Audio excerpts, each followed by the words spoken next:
Bonjour et bienvenue dans LF Modélisme, votre chaîne qui vous parle de modélisme. Aujourd'hui, on se voit ensemble, je vais vous parler d'un sujet, comment bien débuter dans le miniature, le modélisme ferroviaire. Je vais vous en parler d'après ma propre expérience maintenant, après plusieurs années justement où, vous l'avez vu, avec le réseau de Franck Collomb, etc. Toutes les vidéos que je vous ai proposées à travers la communauté. Allez, je vais vous parler un petit peu de tout ça, comment bien débuter selon mon point de vue. Allez, c'est de suite.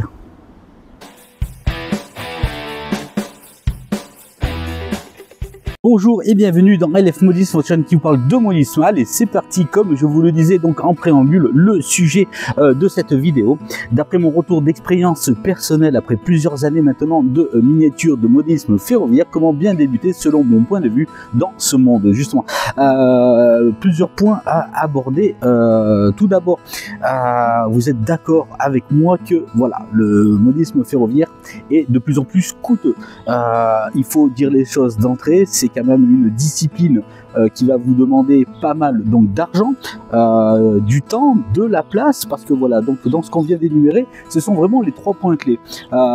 L'espace avec le projet que vous allez vouloir réaliser, les moyens dont vous disposez, et le temps bien entendu, parce que on ne fait pas un projet du matin au soir concernant ce que vous voulez développer. Donc allez, c'est parti, on va ouvrir donc le chapitre tout simplement, l'espace dont vous disposez par rapport au projet que vous avez envie de réaliser. C'est très important, c'est ce qui va déterminer vraiment l'échelle que vous allez adopter pour faire votre projet de train miniature.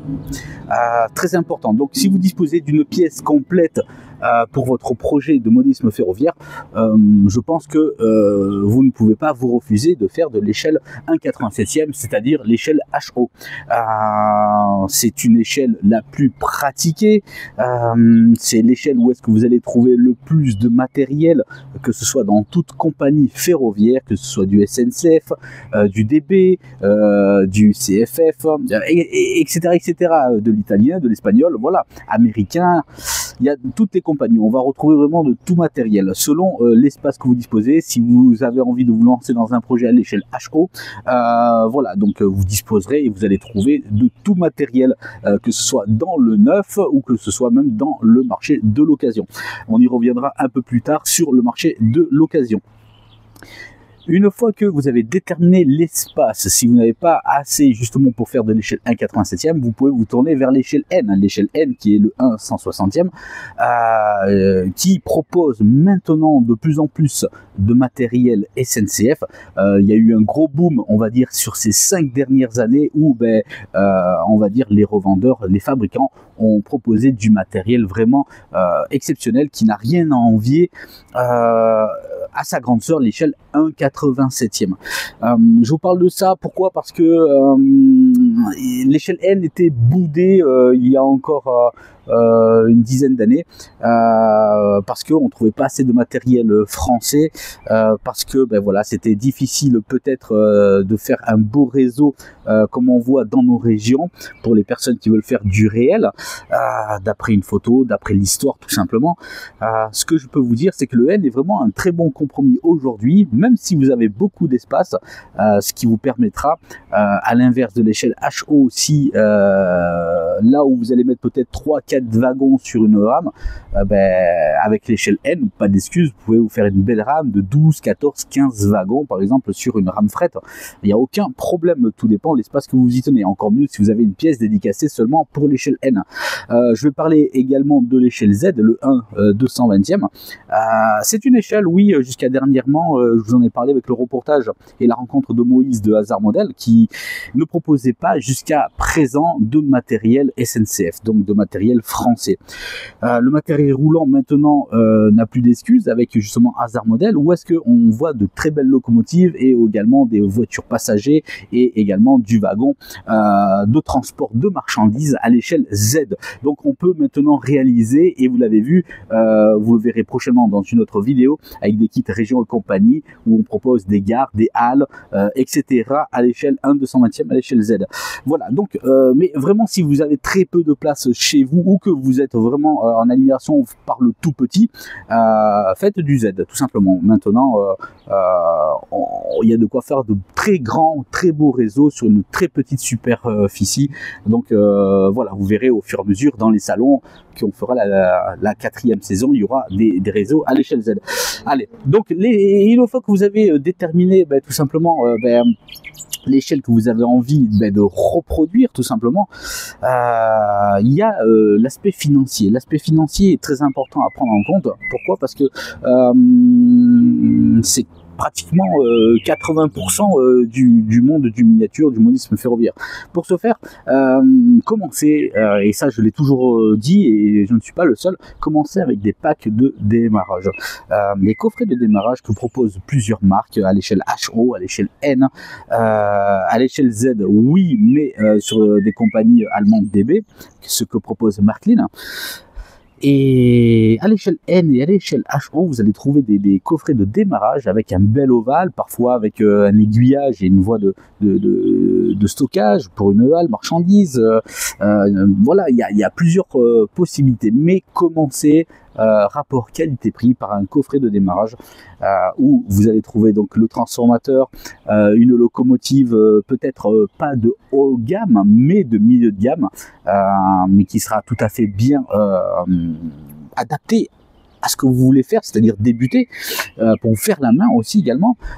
Il y aura vraiment tout à l'intérieur de ce coffret de démarrage pour peut-être aller en analogique, moins de 200 € parfois, avec 150, 160 €, vous pouvez trouver un très bon pack pour démarrer en analogique. Et si vous passez en digital, tout simplement, vous pouvez commencer à trouver à partir de 250 €, 300 €, une fourchette de prix en numérique. Voilà. Donc voilà, c'est vraiment les points clés qu'il faut prendre en compte, car l'aspect financier, si vous commencez à acheter, à moins que vous ayez envie, tout simplement, que vous en avez les moyens, tant mieux pour vous, de vous offrir la locomotive que vous voulez dans un premier temps, avec les wagons que vous voulez dans un second temps, etc., etc. Voilà, libre arbitre à vous-même, donc de comment débuter. Mais rapport qualité-prix, le coffret de démarrage reste vraiment la valeur sûre, et de plus en plus de marques les proposent maintenant afin de pouvoir bien débuter, et voilà, etc. Voilà, vous avez choisi votre échelle, vous avez choisi votre coffret de démarrage, vous avez votre espace. Maintenant, ce que vous avez envie de représenter, voilà, vous n'avez jamais touché une maquette ou etc. Documentez-vous. Il y a des magazines pour ce faire. Il y a de nombreux forums, je dirais pas forums, je dirais plutôt de nombreuses activités sur les chaînes YouTube. Il y a à boire et à manger, bien entendu, où est-ce que vous allez retrouver des tours de main, des conseils, vous allez voir des réseaux dans leur début et dans leur finalité. N'essayez pas de vous mettre trop de pression. C'est surtout ça le plus important. Pensez à garder la tête froide si vous commencez, parce que un projet trop ambitieux peut vouer à l'échec et au dégoût après, de voir telle personne fait ceci, c'est magnifique, pourquoi moi est-ce que je n'arrive pas à faire ceci, ça fonctionne pas de la même sorte. Donc voilà, donc gardez les pieds sur terre. C'est surtout ça le point le plus important, je pense, de tout. C'est garder les pieds sur terre, essayer de faire avec vos moyens pour commencer, que ce soit donc financier et même au niveau donc avec vos mains, ce que vous savez faire ou ce que vous ne savez pas faire. Commencez juste à prendre plaisir. Je le répète assez dans toutes les vidéos, commencez juste à prendre du plaisir. Posez pendant X temps votre ovale avec votre coffret de démarrage ou pas. Faites tourner votre train autant de fois que vous le voulez. Amusez-vous. Amusez-vous comme si vous étiez un enfant après le cadeau au pied du sapin. Amusez-vous, sortez votre coffret de démarrage, votre train autant de fois que vous le voulez et prenez votre temps pour établir votre projet. Voilà, ça c'est vraiment le plus important. J'ai arrêté de parler tout de suite quand je disais les forums, non, pas plus que ça, parce que les forums, je me suis aperçu que ces dernières années, ils sont beaucoup plus là pour, on va dire, descendre les personnes qui veulent débuter ou qui présentent un projet qui sont en train donc de faire, et ils se font descendre gratuitement parce que ben voilà, il n'y a pas tant de rivets à tel endroit, il n'y a pas tant de signalisation à tel endroit, que les normes ne sont pas respectées. Donc voilà, non, il faut vous débuter surtout, voilà quoi, n'essayez pas de rentrer dans ce jeu-là où est-ce que les gens vont vous casser du sucre sur le dos. Ça sert à rien, parce que la plupart de ces personnes-là sur des forums parfois, elles sont bonnes à tailler, mais finalement elles ne proposent jamais rien, elles ne montrent jamais rien. Voilà, donc voilà, je ne ferai pas plus de commentaires sur les forums, moi-même le premier, je ne vais sur aucun forum. Parce que voilà, c'est pas cool, voilà, il n'y a pas d'autre mot, c'est pas cool, tout simplement. Je préfère beaucoup plus aller sur une chaîne YouTube où est-ce qu'on va prendre plaisir à voir des personnes, leur projet tout simplement, démarrer, nous expliquer les tours de main, etc. Vous l'avez bien vu sur ma chaîne LF Modélisme, j'essaye toujours donc de montrer des personnes. D'ailleurs, beaucoup de personnes m'ont écrit en me disant, grâce à la vidéo, je vois plus le modélisme ferroviaire de la même façon, maintenant que j'ai sorti mon image et mon réseau un petit peu de l'ombre, tout simplement parce que je n'osais pas auparavant, pour peur que les gens n'apprécient pas, parce que ils sont toujours là en train de regarder des réseaux d'exception dans les magazines, dans les salons. Donc voilà, donc bien débuter en modélisme ferroviaire, donc pour globaliser un petit peu ce que je vous dis depuis le début. Regardez le budget que vous possédez et l'espace, bien entendu, pour le projet que vous voulez faire. Si vous n'avez pas encore de projet, c'est pas grave, amusez-vous. Tournez-vous vers un coffret de démarrage pour le rapport qualité-prix. Vous verrez, ça sera vraiment parfait pour débuter. Et puis c'est très facile après de vous procurer peut-être des wagons supplémentaires ou des voitures passagers sur le marché de l'occasion. Il y a des sites internet dont je n'énumérerai pas, il y en a beaucoup. Il y a à boire et à manger. Attention aux gens qui s'enflamment à mettre des prix trop hauts. Ne vous jetez pas sur le premier wagon, sur le premier prix que vous avez vu. Prenez votre temps également. Le marché de l'occasion est très grand, très vaste. Regardez aussi sur les boutiques principales physiques qui existent, et elles proposent également du très bon matériel, et en plus de ça, il est révisé. Généralement par les personnes qui mettent ça en dépôt-vente ou qui l'ont vendu en magasin. Donc ça, ce sont vraiment des points et des très importants. Petit aparté concernant les magazines. Je vous disais, oui, documentez-vous. Alors, documentez-vous. Oui, c'est vrai. Prenez plaisir à vous acheter une petite revue par mois de tel ou tel éditeur. Je ne vais pas faire de pub pour personne. Cela dit, une chose qui est remarquée et que j'ai un petit peu perçue, on va dire, ces dernières années, c'est que les magazines et les revues spécialisées dans le miniature modélisme ferroviaire se tournent quand même beaucoup plus vers un public déjà aguerri, c'est-à-dire des personnes qui ont déjà l'habitude de pratiquer la maquette, qui ont l'habitude de l'exploitation en digital, qui ont l'habitude de voir quelque chose de abouti, un petit peu comme on voit dans les salons. Vous l'avez vu, pour ne pas citer par exemple Meursault, si je pouvais dire Meursault l'année dernière lors du reportage, si d'ailleurs si vous l'avez pas vu, cliquez sur le lien, il est vraiment exceptionnel ce salon. C'est magnifique, c'est-à-dire c'est quelque chose que vous débutez, vous avez envie de vous dire voilà, je veux faire ça, et vous n'y arrivez pas, vous allez vous dégoûter. Ce sont des personnes qui ont pratiqué, mais elles ont commencé comme vous. Elles ont commencé comme vous avec un simple petit ovale. Il faut se rappeler de ça. Il faut se rappeler de ça et d'où on vient. Je pense que même vous, messieurs les modélistes aguerris, si vous regardez ma chaîne LF Modélisme et que vous regardez cette vidéo, partagez votre savoir-faire. Ne restez pas dans votre bulle. N'exposez pas que pour exposer, pour montrer le 5 étoiles que vous proposez sur votre réseau. Cultivez la différence avec les autres personnes qui n'ont pas justement ce savoir-faire. Passez le témoin. C'est ça, c'est très important, passer le témoin. C'est pour ça que quand je parle de revues spécialisées dans le monde du miniature, oui, c'est bien. Il y a quelques revues qui pensent un petit peu aux personnes qui débutent, ça c'est très bien, mais je pense qu'on ne montre pas assez de photos de personnes qui réalisent leur début. C'est-à-dire, je pense que même moi, ça m'aurait plu de voir dans une revue spécialisée à l'époque, de voir, tiens, telle personne, elle montre dans une rubrique ce mois-ci ses débuts, comment est-ce qu'elle a commencé, ses impressions, son ovale sur une simple petite planche, et puis elle nous parle de ses projets petit à petit, et puis on la voit progresser et prendre du plaisir. C'est vrai que là, toutes les revues sont axées, on voit des choses de qualité 5 étoiles, comme je vous le disais. Presque, on n'aurait pas envie de toucher ou de changer quelque chose parce que tellement que c'est propre, c'est net. Donc c'est magnifique. Moi, je suis le premier à être en admiration devant ces réseaux, les choses et les réseaux qui sont quasi proches du réel. Moi, j'ai respect pour ces personnes-là. Mais voilà, il ne faut pas oublier les personnes qui débutent et qui sont dans ce sujet-là, bien débutés dans le monde du miniature, le modélisme ferroviaire. Voilà, donc là, je vous ai parlé vraiment des gros points dans la globalité, l'échelle, l'espace que vous tenez et la finance. Ce sont vraiment les 3 points les plus importants que vous ne devez jamais quitter à l'esprit. Et bien entendu, la chose par-dessus tout, c'est prendre plaisir.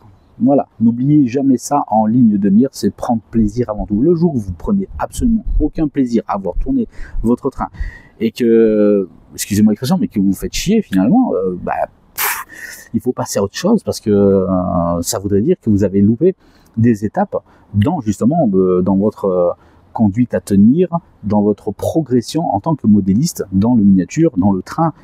Tout simplement. Moi, je prends plaisir. Le réseau que je vous propose à l'échelle N, de Francolon, je prends plaisir. Pourquoi? Parce que il n'y a pas de gros moyens, mais il y a surtout, à l'intérieur de ce réseau, il y a du partage et du savoir-faire. Je prends la base, par exemple, les modules de chez Bois Modélisme. Beaucoup de personnes, parfois, on dit oui, c'est cher pour ce que c'est, etc. Vous faites de la menuiserie et vous devez acheter toutes les planches, les bois, etc. Vous êtes vraiment pas très loin du prix que ce qui est proposé pour un module en 15 minutes assemblé et de qualité et robuste. Vous n'avez pas l'outillage, vous n'avez pas le temps, vous vivez en appartement, ça va faire du désordre chez vous, peut-être que vous avez des enfants, votre femme elle veut peut-être pas. Les modules, c'est vraiment pour débuter et pas se prendre la tête directement. Voilà, vous mettez 4 pieds après, 4 tasseaux, c'est terminé, votre module il est fait. Vous ajoutez petit à petit, comme j'ai fait pour Francolon, et voilà, tout est joué. Au moins, vous vous dégoûtez pas et vous enlevez toutes les étapes un petit peu fastidieuses que sont la menuiserie si vous n'avez aucune connaissance. Bref, ça c'était pour la conception matérielle, tout simplement là où est-ce que vous allez poser votre réseau dans le futur. Ça fait quand même pas mal de points à partager, à parler ensemble. Vous avez vu, juste pour débuter.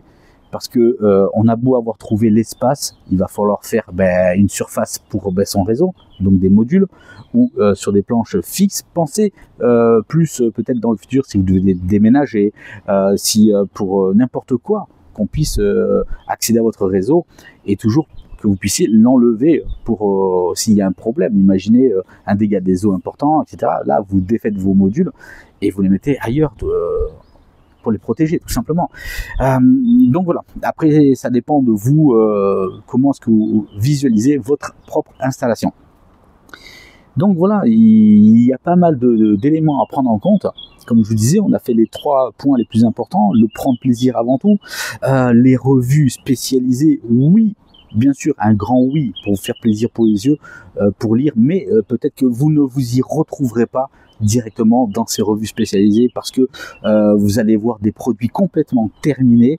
Il y a des choses qui sont vraiment très intéressantes quand vous commencez à vous documenter pour le matériel roulant, c'est les tests en tout genre pour savoir, parce que le matériel roulant coûte de plus en plus cher. On parle du simple au double quand on parle d'analogique à une version numérique et parfois beaucoup plus sonorisée. On a atteint des produits qui sont à plus de 500, parfois 600 euros sur du numérique sonore.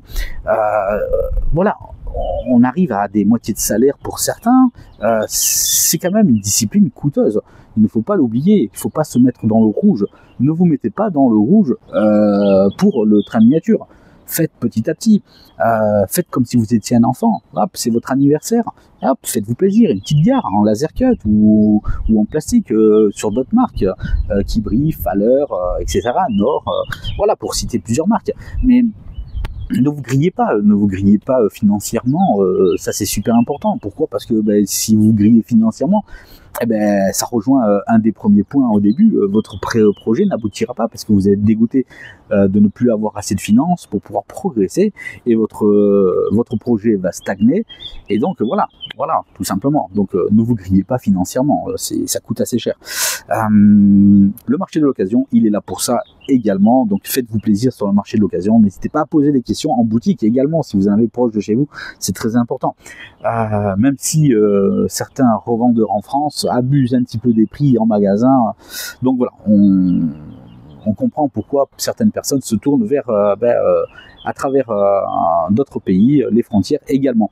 Ce qui est important, donc ensuite, une fois que vous avez fait votre plan, etc., une fois que vous avez commencé à être aguerri un peu plus sur votre projet, tout simplement, et bien là, vous allez commencer à prendre plaisir quand vous allez avoir votre documentation. Tout dépend après si vous voulez faire quelque chose d'imaginaire ou de réel. Vous pouvez faire les deux et prendre plaisir. Vous êtes un petit peu plus méticuleux, vous voulez représenter quelque chose de la scène réelle, d'un paysage qui est proche de chez vous. Foncez, faites-vous plaisir, documentez-vous, etc. Et vous voulez faire quelque chose qui sort carrément de l'imaginaire, un petit peu comme je le propose, aucun problème.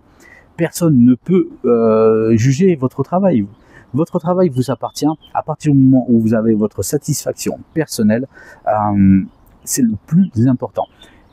Rappelons bien entendu que le plus important dans tout ça, c'est quoi? La finalité, c'est de faire tourner ces petits trains, de faire tourner justement ce en quoi vous avez économisé un petit peu, vous avez cassé la tirelire, voir vos modèles tourner, c'est ça quand même le plus important. Donc c'est pour ça que je voulais attirer votre attention sur ces quelques points pour bien débuter dans le monde du miniature. Donc si je devais en faire une conclusion par rapport à mon expérience à moi, après plusieurs années donc de chaîne YouTube à vous présenter tous ces reportages, d'ailleurs je remercie à vous tous de votre fidélité et je remercie à l'ensemble des participants à chaque fois pour les reportages. Merci de votre confiance et puis je suis très satisfait de faire ces reportages pour montrer votre travail. Je pars du principe également que une personne qui a fait un réseau pendant 15 ans, 20 ans de sa vie, oui, je propose des reportages qui vont parfois jusqu'à 1 heure, mais c'est bien ça le plus important, c'est qu'on ne peut pas, raconter l'histoire d'une vie en 15 minutes. Je donne la parole complète. Bien, après, faites-vous plaisir également, allez voir du train réel, baladez-vous. Pensez un petit peu à l'histoire aussi, si vous aimez le train dans tous ses états, comme je dis assez souvent. Faites-vous des petites balades, allez voir justement des trains touristiques, faites des sorties en famille pour prendre plaisir, ça va vous donner aussi des idées. Mais en tout cas, voilà, c'était vraiment ce que je voulais vous faire passer comme message pour bien débuter dans le miniature. Voilà, si on devait en donner une conclusion, c'était vraiment donc très important de savoir les 3 points. C'est l'espace que vous disposez, cela va déterminer votre échelle. Ok, les finances dont vous disposez pour pouvoir débuter, ce qui est très important. Le budget, c'est 80% de ce que vous allez réaliser sur votre projet. Le temps aussi est un facteur très important parce que c'est pareil, il ne faut pas que ça mène au dégoût sur ces 3 points. Pourquoi? Parce que le temps, il est important, parce que si vous commencez quelque chose aujourd'hui, que vous y revenez peut-être que dans 2 mois, il peut y avoir une cassure, il peut y avoir une lassitude, et à l'inverse, si vous faites les choses aussi trop vite, précipitées, ça peut amener justement à un échec, ça peut amener à quelque chose dont vous n'êtes pas satisfait parce que vous avez voulu griller des étapes. Donc ça, c'est très important. Voilà, ça c'est vraiment les 3 points clés, on va dire. Par-dessus ces 3 points, ce qu'il faut chapeauter au-dessus, si on devait faire un triangle de ces 3 points, c'est le plaisir. Le plaisir justement à vous, la satisfaction personnelle de pouvoir créer quelque chose à vous, votre univers propre à vous, où est-ce que vous allez voir tourner vos modèles. Ensuite, dans l'autre parenthèse pour bien débuter, ce serait bien entendu les coffrets de démarrage. Moi, je suis pour à 100% les coffrets de démarrage. C'est vraiment quelque chose de très bien. À l'époque, quand arrive Noël, à chaque fois, les fabricants sortent de super packs, des prix très attractifs, mais pas que. On en trouve toute la saison maintenant, de toute marque et à toute échelle. Il y a aussi de plus en plus des gammes Access, pour ne pas citer toutes les marques, et ça c'est très bien parce que les fabricants commencent un petit peu à sortir du matériel roulant beaucoup moins détaillés que des modèles qui vaudraient peut-être 400, 500 euros, mais ce sont des modèles qui valent comme 150, 160 euros, mais qui sont d'excellente qualité avec un niveau de détaillage qui n'est pas à négliger. Et ça, pour débuter, c'est très bien. Merci donc aux gammes Access, aux gammes d'entrée de gamme. Je me répète, gamme d'entrée de gamme, oui, c'est vrai, je me répète, mais c'est très bien. Merci donc aux constructeurs de pouvoir permettre de se procurer du matériel à petit prix. Continuez. Et puis voilà. Et puis la documentation, oui, faites-vous donc des petites lectures. Mais voilà, ne prenez pas ça pour vous en vous disant voilà, ce que j'ai vu là, je veux le représenter, c'est magnifique. Je ne dis pas que vous n'y arriverez pas. Je dis simplement ne vous grillez pas, ne brûlez pas les étapes.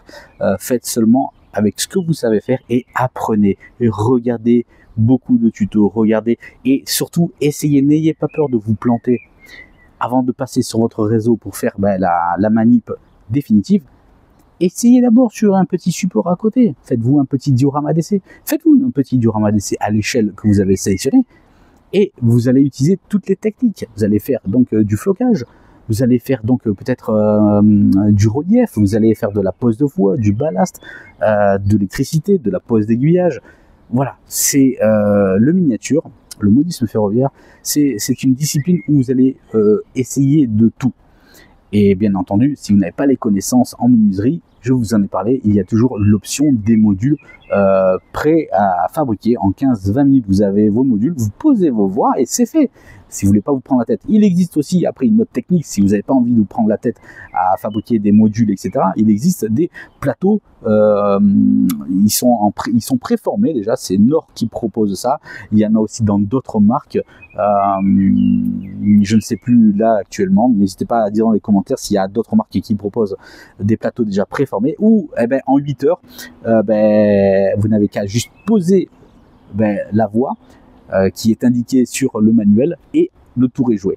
Et là, en 8 heures, vous posez vos voies, vous posez votre train et tout est fait. Et déjà, vous pouvez vous faire bien plaisir. Bien, mes amis, j'espère avoir été assez clair sur moi, mon impression de bien débuter dans le monde du miniature, le modisme ferroviaire.